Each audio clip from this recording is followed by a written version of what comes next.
Hello, everyone, and thank you for joining us. This is Richard Harris with Sales Hacker. So let me introduce the panelists. So first we have from our sponsor is the CMO of SAVO, which is Kelly Dotson. So Kelly, thank you very much for not only hosting and sponsoring, but also for joining us today. We're really excited to hear what you guys have going on over there later on. Pleasure. Thanks so much for having us. We're looking forward to it. Sure.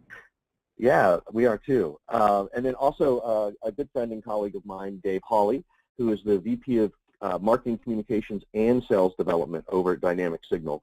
I've worked with Dave on a couple of occasions, and he's twice now put the SDR function under the marketing heading, which I think is a really brilliant and bold move, because most of the time it comes into sales. And I think it plays right into this sort of aligning the content noise with sales and marketing. So I'm really excited for Dave. So Dave, thank you for joining us. Yeah, glad to be here. Thanks, Richard. Yeah. We will have a third panelist joining us later on, Zack, Kass, who's the VP of Revenue from BrightFunnel. I'm actually on the line now. The last minute, as Jim McDonough was not able to make it today. So with that being said, let's go ahead and move forward on the questions today. One of the things we're not going to do today is we're not going to start with the why are we having this conversation, which seems to lead most webinars around this topic, because I think we've all heard that story. So we want to get into some deeper things a little faster. So the first question for both of you is, what trends are you guys seeing in the way that customers are digesting this content, and how's that really impacting the buying cycle, right? Let's see, what are you guys seeing in the marketplace that's causing this shift?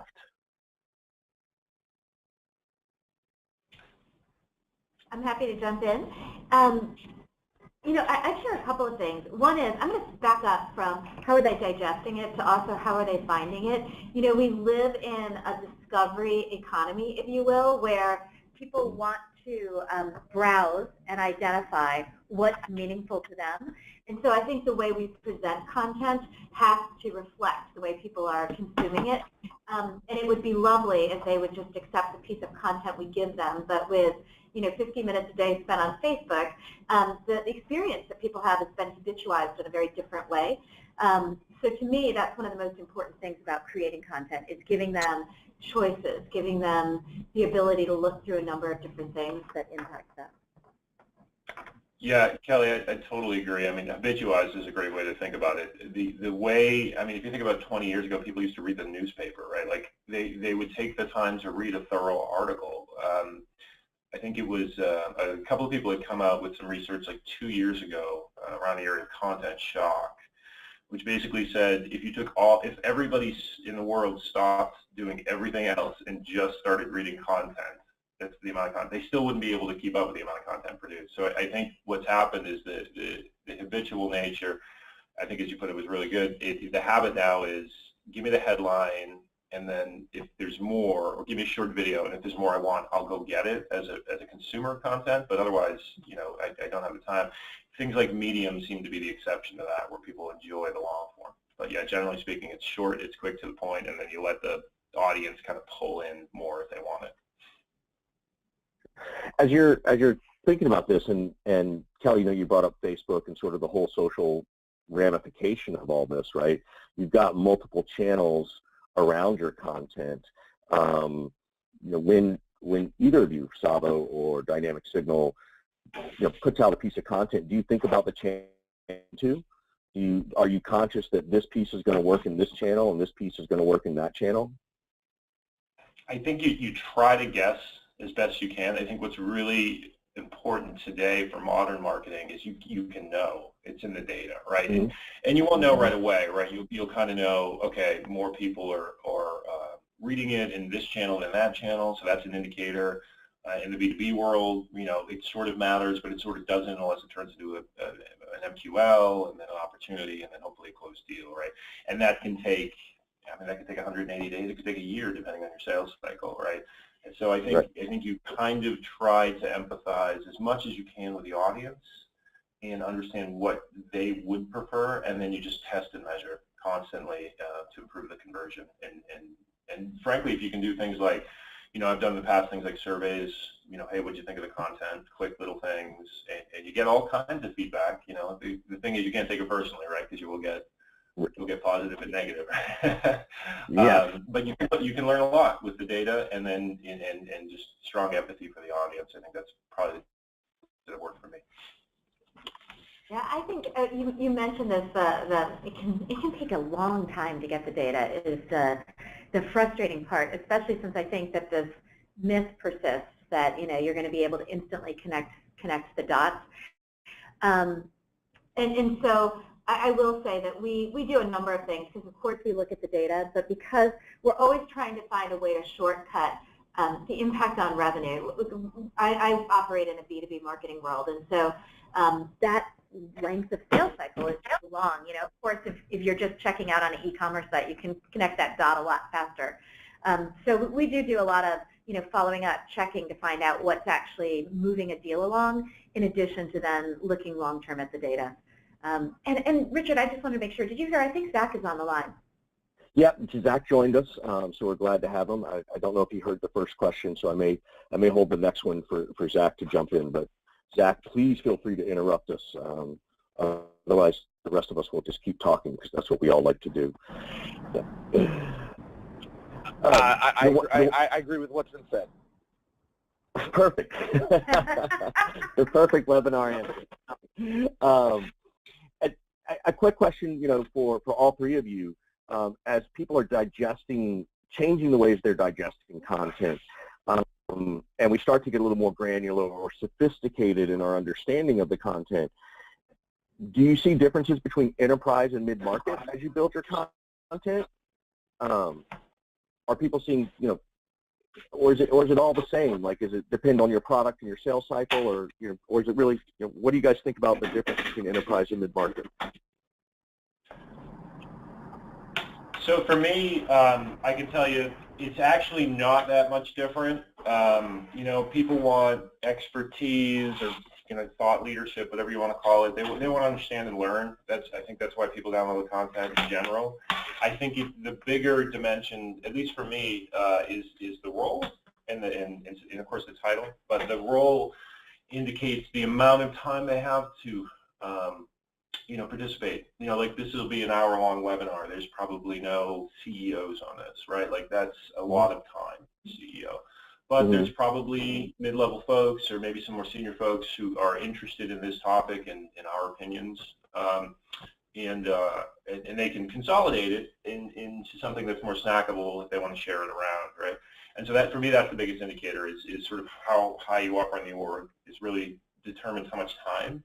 And so, if we wanted to get something short and snappy like this out to more senior folks, I might use like a 2-minute video, or I might use a cold call or an email, right, just to kind of get right to the point. And then I think what you tend to see is that when you track that executive interest, they'll send it to somebody on their team who then can take, a half an hour maybe or whatever. But and as you move all the way down sort of the stack of employees, you get down to the younger folks, like first job out of school, and they can spend hours or days on this kind of stuff, just learning and exploring it. So that's the dimension that I think within the mid-market and within corporate America, the corporate world, that's the dimension I tend to think about in changing up the content. How much time do they have? And overall, I agree that the way people are consuming content is, related to these broad behavioral spectrums that might be tied to role or the way they relate to a channel and so forth. The one thing I would add, though, that we think about a little bit differently when we do content for mid-sized versus enterprise companies is that the complexity of buying inside an enterprise where so many people have to be involved in the decision-making is so much higher, and so the parsing of content and the ability to give content that is not only right for the person who's reading it, but that helps them carry it forward into their organization so that they can, advocate on your behalf. It requires more of that just because of the number of people that have a seat at the table there. It can be so much faster, and the content can be, or at least the formatting of the content can be more streamlined in the mid-size, because somebody might have a broader span of control and they're looking at more things and so forth. Sure.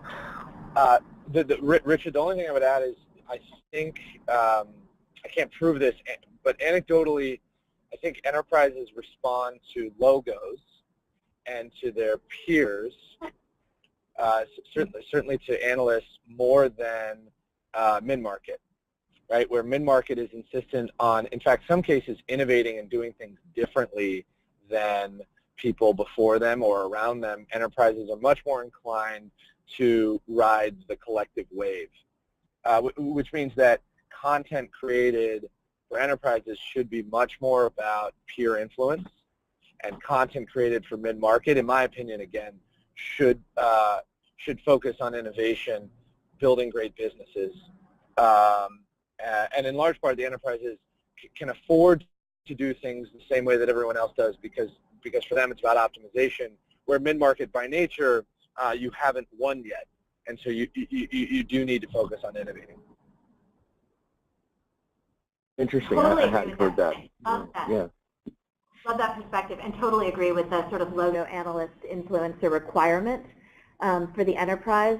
So that's a well-framed point of view. So what would that look like it's an interesting thought, and I haven't thought of it that way. So when you think about this content as it focuses on the enterprise, and you're talking about logos and peer influence, are you still talking about the pains, but are you talking more at surface level pains, and by the way, your competition's using us? Is that what you're saying? Or are you just saying these are the Fortune brands using us? Like, I'd love to understand that a little bit more. Well, again, this is anecdotal, but and definitely circumstantial. There is a class of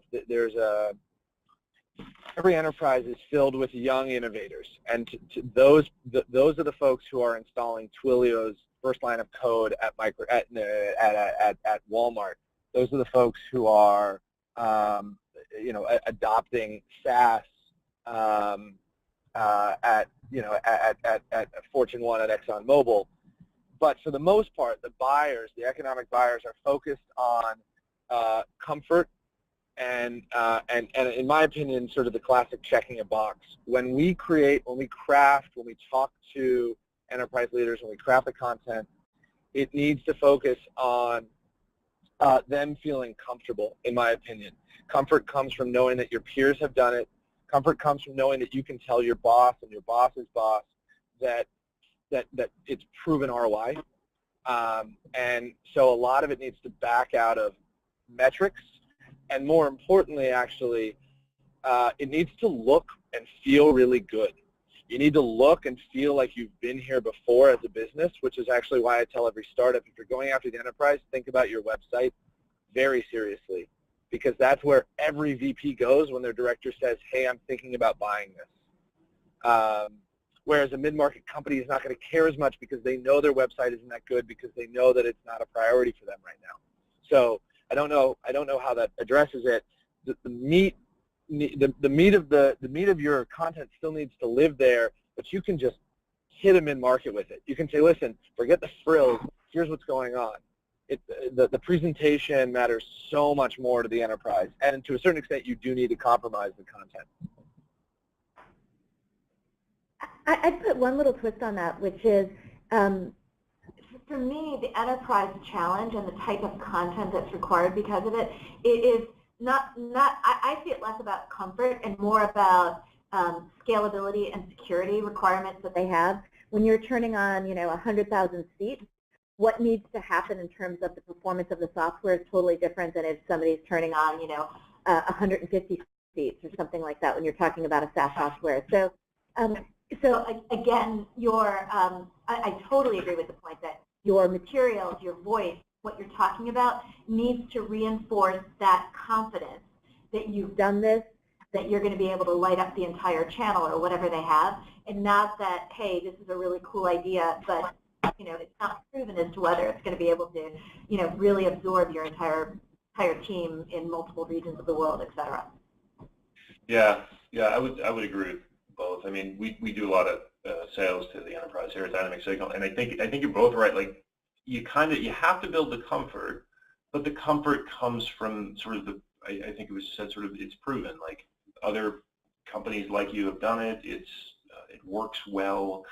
There's a whole myriad of security concerns, red tape, and things like that, and you have to be comfortable with that process, right? I've in the past actually written ebooks on that, just sort of, here's what the enterprise sales process looks like after the first call. Like you got to talk to security, you talk to legal, you talk to, certainly procurement and 7 other departments who have to be involved and sign off on it, and that's just part of the enterprise sales motion. And I think once you build confidence in your process, then you should tell the world about that. And when you do that, that's how you build the comfort, at least in my view. And those things are sort of 2 sides of the same coin.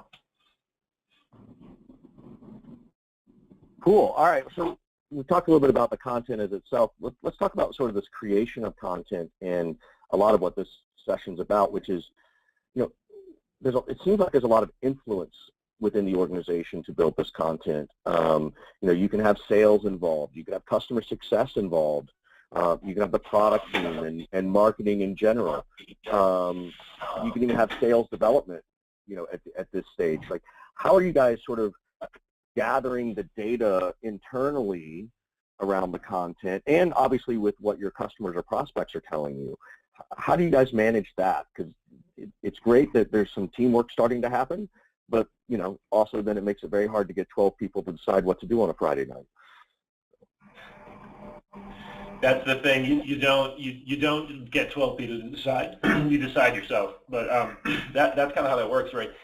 It's actually pretty exciting from my perspective anyway, because when you come in and we talked a little bit about this on the pre-call, but certainly when I join a new company, one of the first things I want to do is just sit and listen to the customer success team talk about what they're doing with their customers, what they're excited about, what's a little like on the edge, maybe they're a little scared of, and sort of what are the concerns post-sale, because that's really where the customer is going to open up to you, because now they've made a commitment, or maybe their boss told them to buy it, but still, like, you're in a partnership at that point, so they'll be a lot more open. I think if you work that way, the product team, engineering, you kind of go around the org, you get a lot of information. The other 2 key players, certainly the sales team, like, this is working, let's do more of it, right? Like, those notes from the field about any given deal, are just so, even if they're not replicable across multiple scenarios, you should be listening, right? My rule of thumb is if you hear one salesperson say one thing one time about one thing, you probably don't need to do anything. But if you hear 2 twice, you probably should start thinking about how to replicate that, because by the time you hear it the 3rd time, they're going to be demanding it, right? And they should be, because it is replicable, because that's enough data from the field to do something, even if it's like a blog or a short email or a points of view piece, right? Like, those are really valuable. And to your last point, I think the sales development team is a wonderful content creation machine. The younger folks that are coming into the workforce, they have very different perspectives. They tend to be more comfortable sort of being vulnerable, exposing, like, I don't know, but I think this because I've been doing this for 6 months. And the form that usually comes in is outbound email, right, or responses. But we actually, here at Dotson, we also have them writing blogs and talking about kind of what's important to them and why they're here and why this category and space is here. And that's not only good for the company, the brand, and the outreach. It's very authentic. But it's also really good for them, right? It allows them to build out their social presence and their own personal brands, which, the more we get into this world where sort of everything that you do is on social media, I mean, your LinkedIn profile is already 1,000 times more valuable than that resume, that piece of paper you're going to hand to somebody. So, that's now the flip side of that is kind of what Richard said, which is like, how do you get 12 people to decide? You don't, right? Like, you don't. You have to decide yourself, like, as the leader or the content creator, or in my case, we have a great guy who does all of our content creation here, G.I. Sanders, and he makes that call, right? Like, in terms of how to prioritize it, because he can also ladder that into what's important to the business as opposed to what's important to that individual, which can be different things, right? So that's the way I think about it. It's drink from the fire hose, but then sort of drip out what do you think is going to be most impactful. Yeah, we do the same thing, and I wish there were a better way to model the process for collaboration. We definitely do this sort of roundtable, gather it, but to Dave's point, somebody has to just pick at some point. Now, data can come in kind of to tell you, boy, head left or right, and this is what's resonating and so forth. But really at the genesis of it, it feels like somebody needs to pick, somebody needs to feel strongly based on all those anecdotal points of view that are coming in from the organization. The other thing I agree with is, we also, you hear the term fast fail a lot today. That's really true with content as well, and creating permission, acceptance for the fact that people are going to put things out, and you want to grassroots, internal grassroots development of content. There's got to be space for the fact that people aren't going to say it the way I would most like from a central marketing standpoint. And it's better to have that voice than to have it be perfect. The good news is we live in a world, because of social media and all that, where people want authenticity.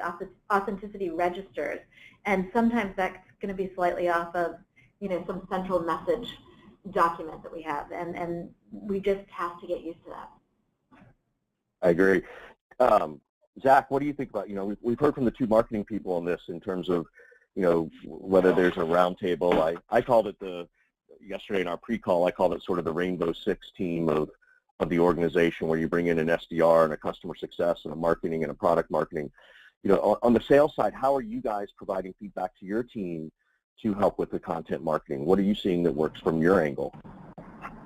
Well, so Series A is slightly different, right? So we have about 35 employees, and the way that information moves at a Series A business is by the quality of the relationships among the first line and second line sales leader, sales manager, and then the staff.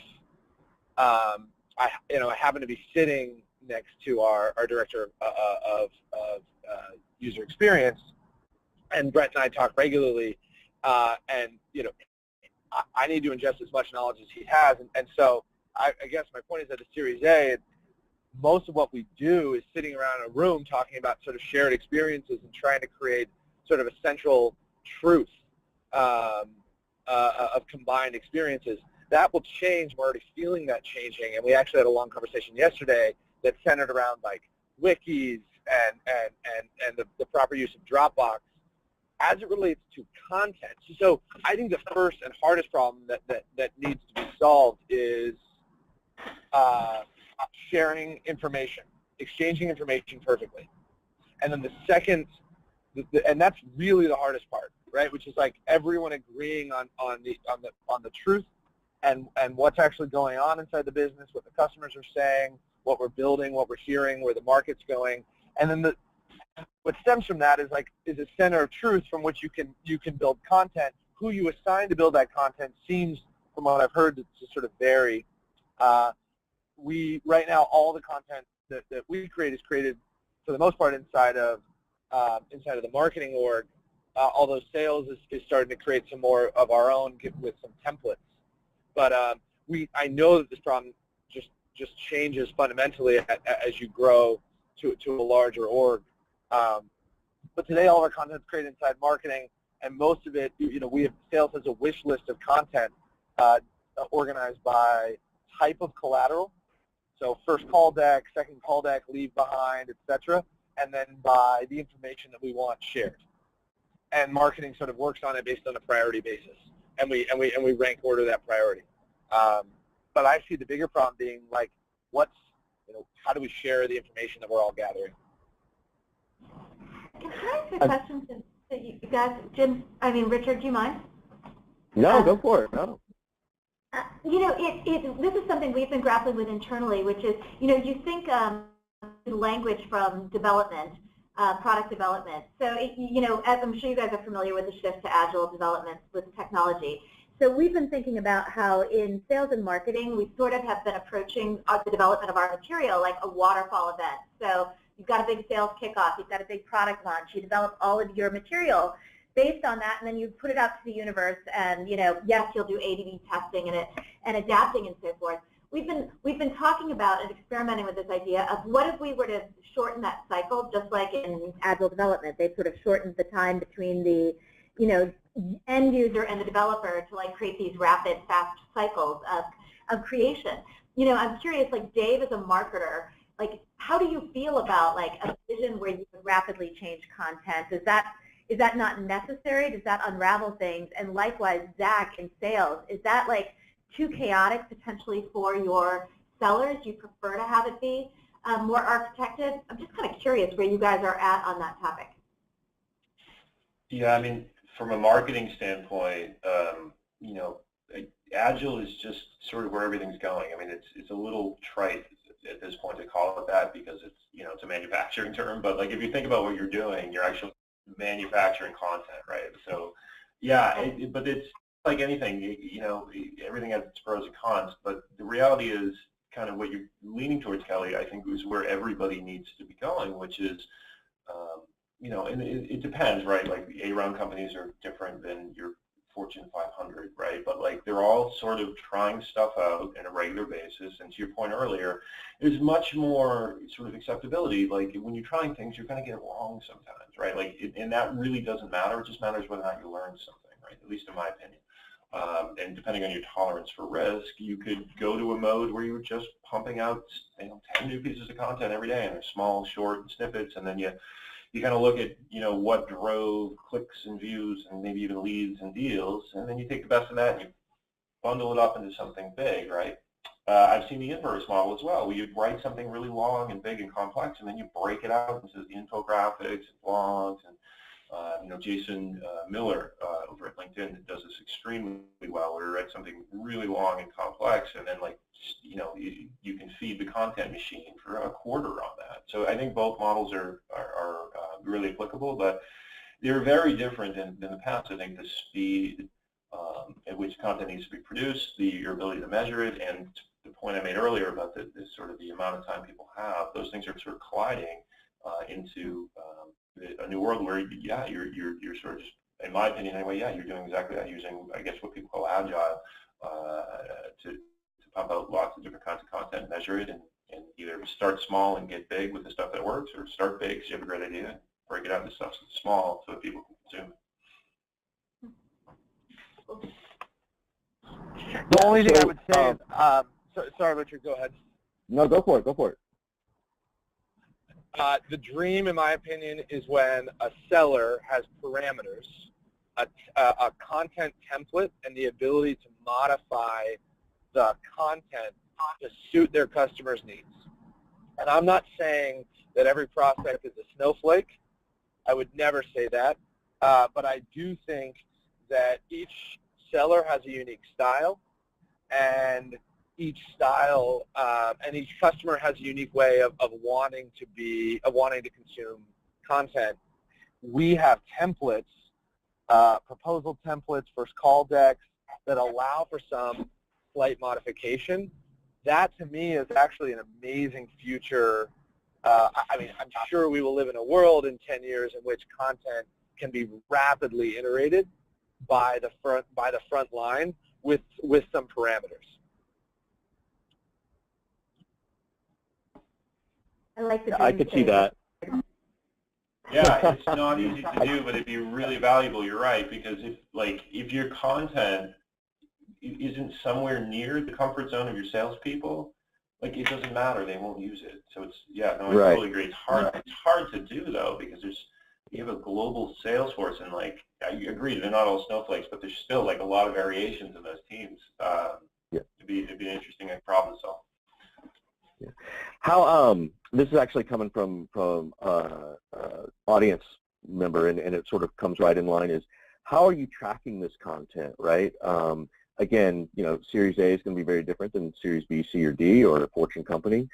But as you build this content machine, you do want to see how your resources are working, and keeping in mind that, you know, content could be everything from white papers to you know, firmographics and all those kinds of things. But it could also be as simple as just your basic pay-per-click stuff, which is a little easier to track, right? Your SEO and SEM stuff. How are you tracking that other content to see how it's working? So this is really relevant to me right now, both because what Dynamic Signal does and what we're trying to do here internally in the marketing, sales development, and the comms teams. So there's kind of two layers. We have a couple of tools that will measure early indicators, and they do a pretty good job, sort of clicks and views and shares and things like that, and actually scores and ranks up all the content, which is one really nice way to think about it. But those are only leading indicators, right? Because people can look at it all day, but if you don't get leads and opportunities out of it, it doesn't matter. And if that doesn't turn into deals, it doesn't matter. So we kind of have one measurement set of tools, and then, just like the classic Salesforce right now, looking at what's going into warm and cold leads, how they're progressing through the pipeline, and using, really we use for first touch attribution right now. So if somebody downloaded a thing and that person turned into a lead and an opportunity to deal, that's the other way you measure it. But again, sort of as I said earlier, that might take a year, right, depending on your sales cycle and your marketing cycle. So there's a set of additional tools. I've used other tools in the past. It's difficult though, because you always are trying to figure out, like, was the program really good and that's why you're getting to close deals out of it, or was the content? Obviously the answer is both. And so what I try to do is I tend to look at those two things in two buckets. So one would be, assume all content is held equal, it's all the same, then just measure the program, right? And you get a view of how well the program did. And then do the inverse, then sort of assume all programs are the same and see how the content performs. Which, it's just math. You can do it. It's not that hard. It takes a little bit of time, and I still haven't found a tool that's sort of set up to do that. But there are plenty of ways to work around sort of what's working, and how do you measure it. And there's tons of tools out there. So I encourage whoever asks to just explore and take demos. There's a lot of good tools out there. And I think I'm going to sort of direct this to Kelly and give you the obvious statement. If people don't know what SAVO does, they are a sales enablement tool, and without sounding overly pitchy, I think there's probably some value in what the concepts that SAVO is trying to accomplish with what they do, specific to making sure this content is taught and used. And so, Kelly, without moving into a major pitch, can you explain a little bit that from the thought leadership side? And yeah, I'll definitely stay away from the pitch. The way I think about it is, I had done run a senior leadership session for a company 2 years ago. I'm not going to use their name. Everybody would know it. They're an online consumer experience where you get information. But what they had said is, gosh, we created this fabulous system and we didn't put a cash register on it, because you go there, it is a place everybody goes for information, but you can't then convert that into any sort of purchase activity. And they were sort of frustrated because, hey, we're missing out on that piece of it. And so they were looking at their business differently. What I would say is, I feel a little bit like that about marketing, is that as a collective, I think, we've done a great job of measuring that. You even mentioned it. Your pay-per-click and your downloads on your website, you have good information about that. It's how do you extend that information all the way through the cash register, particularly when the cash register is not attached to your website. It's attached to people who are out there in the world selling for you. And so, yeah, we have a tool that does, that allows you to track a lot of those interactions, both in your own shop and then what's sent from your sellers to your customers. But to Dave's point, there are tools out there. It's a really important piece of the measurement journey and of the power of content journey, is all I would say, is that you're creating the stuff. You're doing a great job measuring it. Don't sort of hand it over the wall to sales and hope. There are ways to sort of have that be part of your marketing vision. So I'll leave it at that. Yeah, that's great. Thanks for sharing that. How do you guys, we talked about a little bit on the front end in terms of the creation of the content and getting people from different departments engaged. How do you set up a nice feedback loop, right, for this non-trackable digital stuff, right? With your sales team, again, do you have to have yet another meeting to say what's working, what's not working? Can you tell, to Zach's point, like, my opinion is that if Zach's, to Zach's point, is that if the sales team is feeling like I need to create something different than what marketing's giving me, well, someone should be talking to marketing as much as waiting on sales to make something themselves. which I think is a little bit of what Dave was saying too. What kind of feedback loop do you guys see working for people or for yourselves? Hey, Richard, so sorry, Dave, go ahead. No, I'd be really interested to hear your point of view. The sales point of view, I think, is probably the most relevant. What works for you? Well, so what I want to make clear is I don't think that this is, I kept reiterating earlier, or tried to, the notion of parameters around content.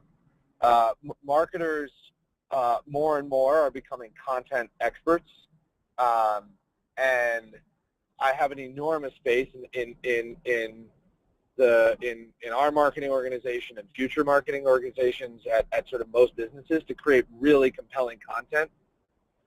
Shout out to Zuora, actually. I mean, I was in their office the other day, a couple months ago. I've never seen a business with so much compelling content. I didn't even know what I was reading half the time, but I just wanted to keep reading it. I am sure that businesses are adopting really amazing content strategies. Having said that, the ability with parameters to modify the content is what will make AEs so special. And I think, actually, this is sort of true across the sales cycle.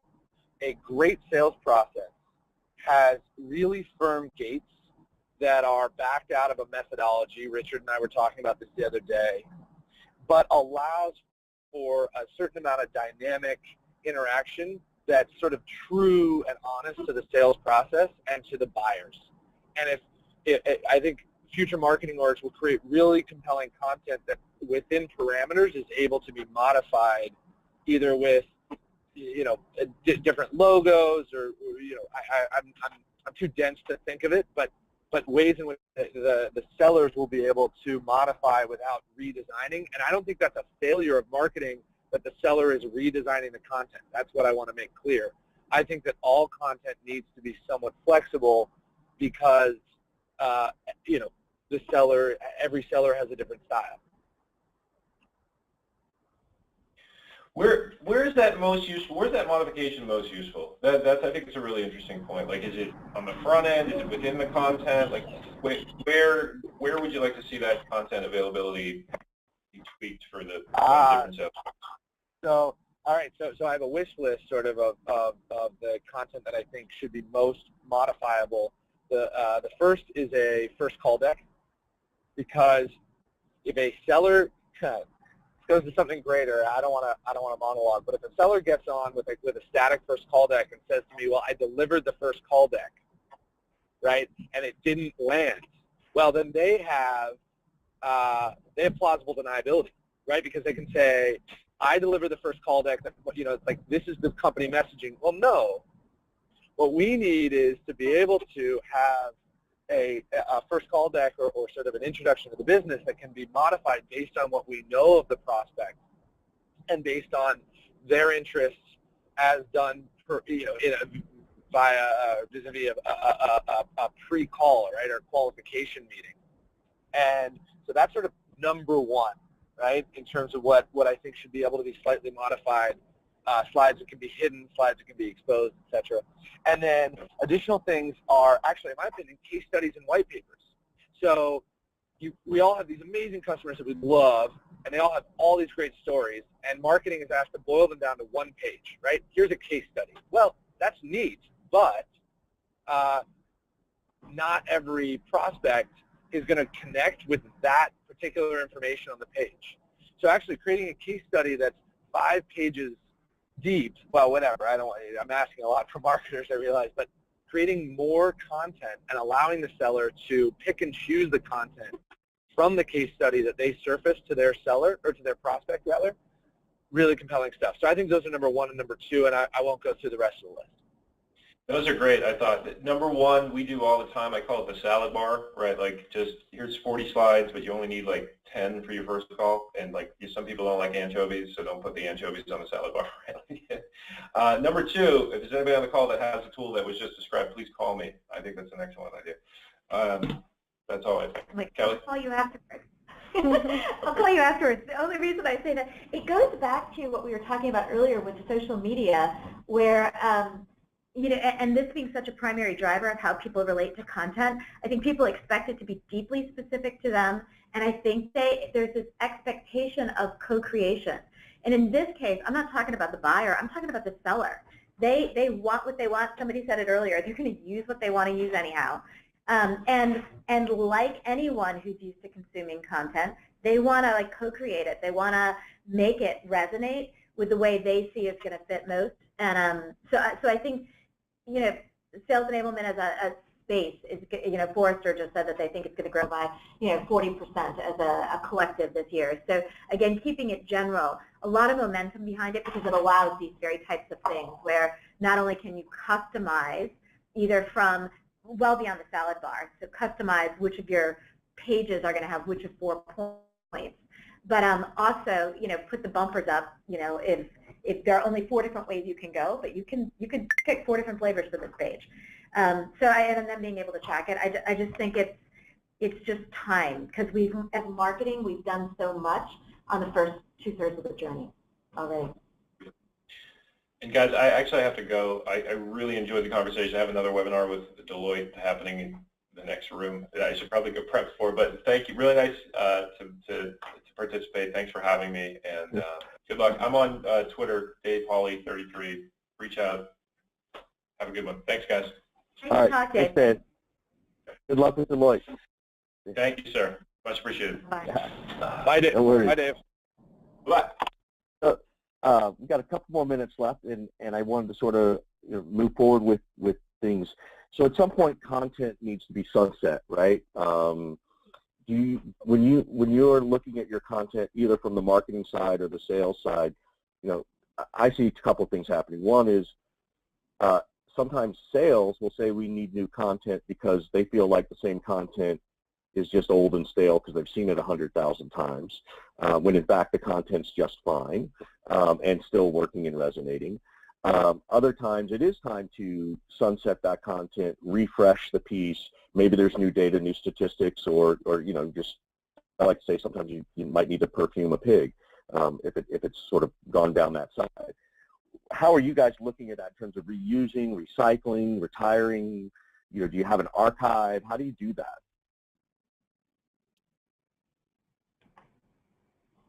Well, I'll start with definitely content curation is like a critical part of the content journey. 2 things I would say is the reason I started with content curation is often the content is just fine. It's perceived as stale internally, or what's even worse is sellers start to have doubts. Like they see a piece of content and think, well, this thing hasn't been updated in 18 months. You know, I'm afraid to use it because it doesn't feel current. I think anytime you can use a system, even if it's just, you know, on your website or an internet site where you're listing, when was the last time it updated? Like, make sure you include that. That link, great if you can do it on an automated basis, but if you can just indicate to people this was looked at, you know, in the last quarter, it's current, modified by date, even if the modification is simply to approve it, I think does wonders to instill confidence in the content that you make available. I think the other thing is having the discipline to, you know, it's like leave the party with people kind of wanting more. There are a lot of times the temptation to ride the horse because, hey, this seems to have gone well, and just keep that going till it exhausts is there. You know, you find something that people react to, and it's hard to want to move it off. I do think that even in that case, creating a cycle of, you know, space where you go dark on the content for a while to let it bring back some of its vibrancy it's just having the discipline to do that. I don't know, Zach. Zack, how about you from the sales side? Like, you know, salespeople always want more and better content in their head. You know, and again, I know you're sort of at this. If your current experience is with a, you know, an earlier stage company, but I'd love to hear your perspective from both sides. Right. So, I think the days of salespeople saying the content sucks are probably coming to an end. I think there's enough of it. This goes back to what I talked about earlier, and I don't know if this is right, but my feeling is the exchange of information is the hardest part. So it's not about whether or not the content is available. It's about knowing what you know, if you're talking to a prospect, having the knowledge that somebody that sits on the floor with you has about a similar prospect and the buyer journey that they went through is so much more valuable than having the content that you think is right for them to surface.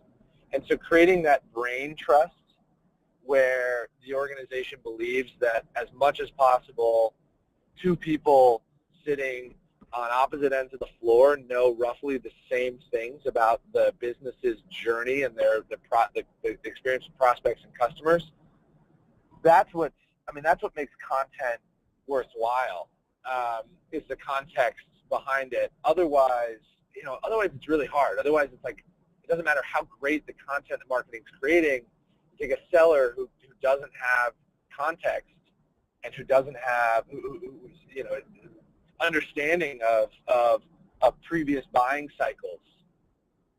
They're not going to know how to use the content. They're not going to know who it's going to land with, when they should deliver it, and then ultimately, right? People come back to marketing and say, well, we need more content. No, we need a better exchange of information. That ability to resonate, I mean, ultimately, it's funny, that's what we're trying to do with content. I love what Zack said about if it doesn't resonate with the people who are going to use it, it's kind of a fool's errand. You've got to have people connected so that they know what's happening. So, it delights me because it's what we think about when we create content, but in creating the experience of using content, you kind of got to do that too. And if the whole group isn't aligned about this is what we're trying to do, this is what we're trying to make better for people and address for people, I agree, it's hard. So how do you, at a larger organization, right, like SAVO,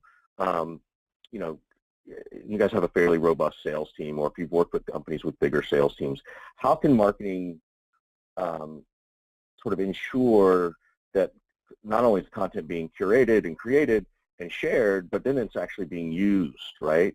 And again, I don't want to turn this into a sort of a product discussion, but you're a big organization. You got hundreds of salespeople all over the world. How do you even begin to wrap your arms around? Well, aside from did it work in revenue and inbound leads, did the sales team digest it? How do you focus on that? It's an interesting question.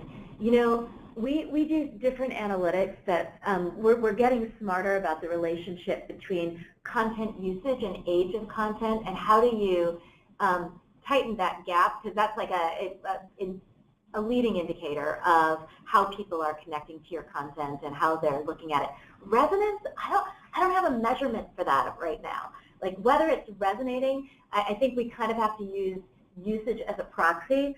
I would love to say that deal closing is the ultimate proxy. It's just that while we can do that, it takes in a long cycle to do it.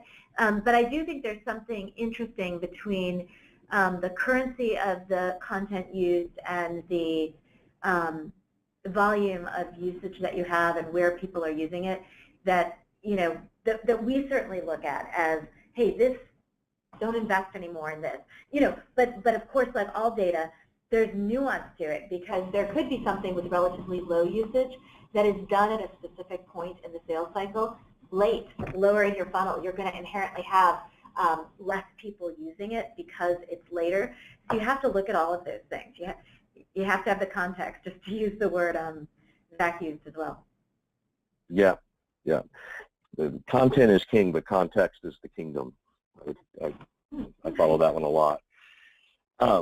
This is a question coming from the audience, and I think we're going to maybe wrap up after this, but it seems like for this particular audience member that the content is in support of an insight selling model, right? Whether it's a solution selling model or something along those lines.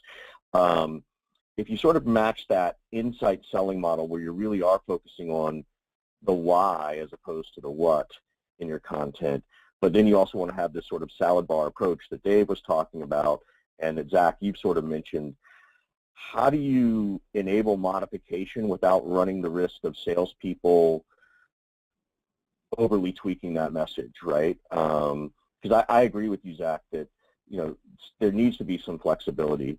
But I also see from the marketing standpoint, we need to be able to communicate, look, our data, our research, our knowledge indicates these are the bullet points that matter the most.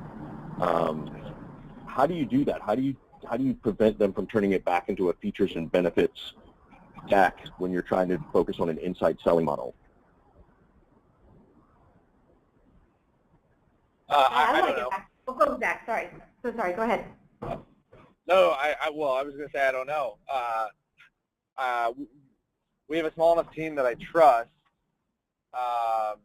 You have 5 AEs, and you can sort of spend quality time with them. You know what they're thinking. You know how they think, and you can sort of predict how each are going to want to customize content at scale.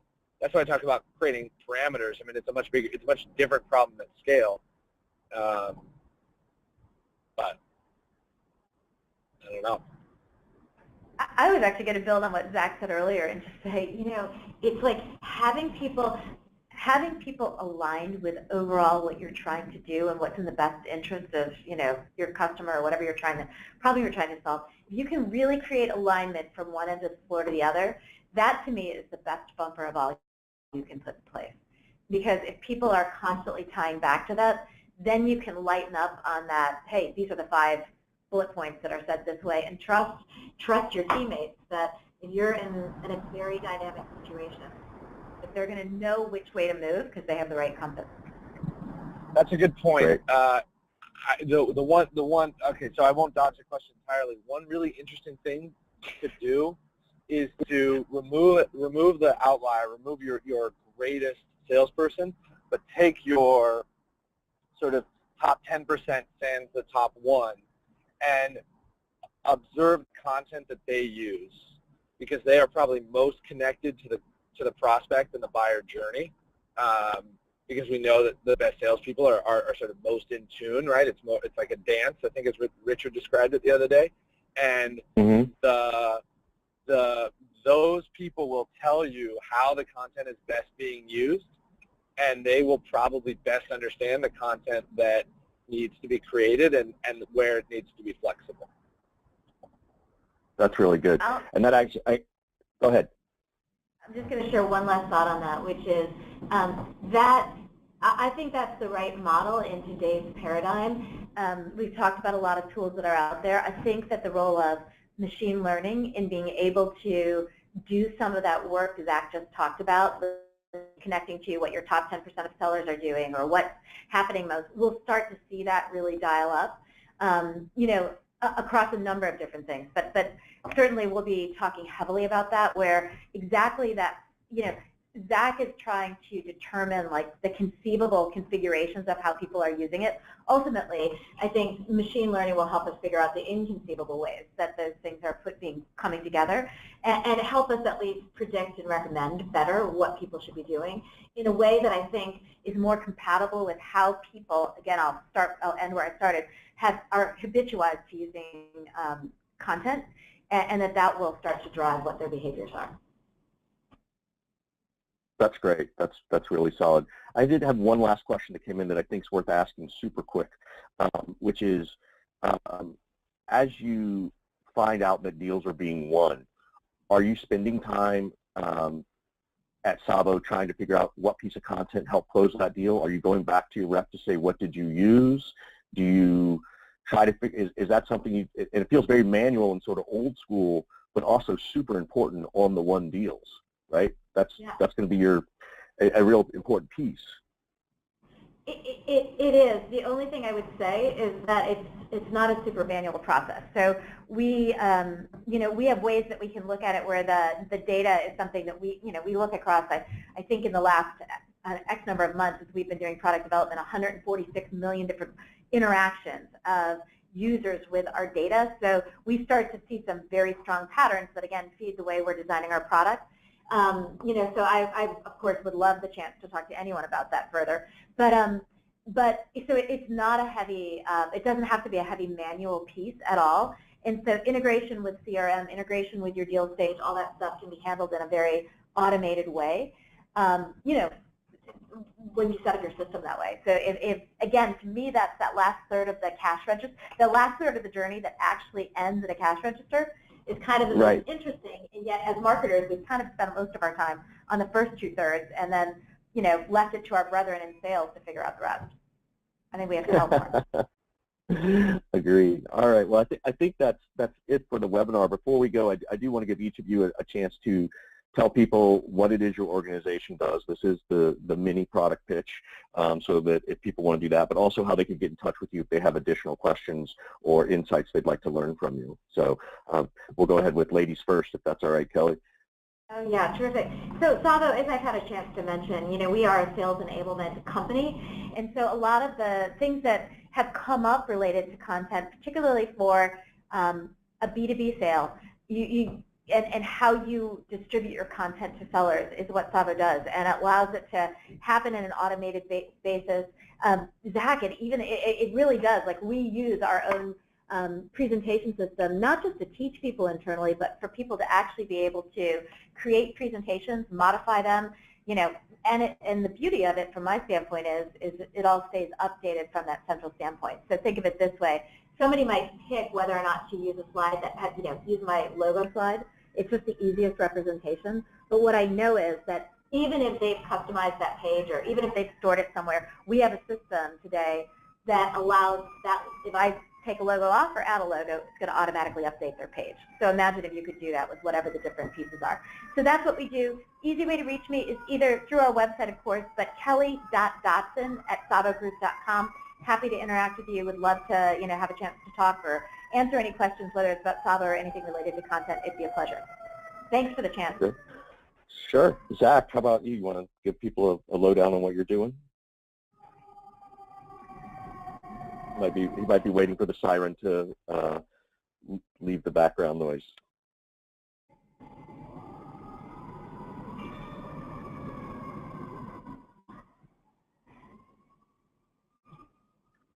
Zack, do we still have you? Did we lose you? While we figure out what's going on with Zack, I will let people know what Dave does. Dave Hawley is with a company called Dynamic Signal, and they help focus large organizations, specifically enterprise organizations, on internal communications and leveraging, no longer is the weekly email or the weekly newsletter going out, very 1999 way to communicate with your employees. If you're a Fortune company and you've got 10,000 employees, how do you communicate with those people? And the only way you're going to be able to do that really effectively and efficiently is on their mobile device. So they have a total system that they can use internally to share internal news, to get their employees to share things socially. We know people are spending so much time on Facebook, so you want to give them something to promote. If you've got 10,000 employees, why wouldn't you want them to tweet something or put something on their own Facebook that resonated with them? So that's what Dynamic Signal does, and they're doing a really, really solid job of it. Zack, did we get you back? Yeah, somehow I managed to get back. But it's 10 o'clock, so I don't want to overextend. BrightFunnel is a dashboard for VPs of marketing at B2B companies. It connects pipeline and revenue to the marketing spend. So we think about ourselves as Tableau for marketers, but the inner workings, the terms you'll know are multi-touch attribution and ABM analytics. Ultimately, it's designed to help marketers measure a whole lot more than SQLs and pipeline created, and gives insight into deal velocity, deal size, and the full journey of the modern complex B2B lifecycle. So if you're playing around with Domo, if you're playing around with Tableau, and it's really hard to get the insights that you want as a marketer, and Eloqua and Marketo obviously don't necessarily have very usable dashboards and insights, give us a call. Awesome. And how can they get in touch with you, Zack? Are you a Twitter guy? You want them to email you if they have questions for you? I think I have a Twitter account. I don't remember last time I checked it. Questions can be sent directly to Zack, Z-A-C-K, at brightfunnel.com, BRIGHTFUNNEL, brightfunnel.com. Awesome. Well, great. Well, thank you both very much for joining us today. And Zack, I know you jumped in at the last minute, so you're definitely our hero of the day. Thank you very much. Okay. All right. Thanks, Richard. Thank you, everybody, and we'll see you on the next one. Bye-bye. Bye-bye. Bye.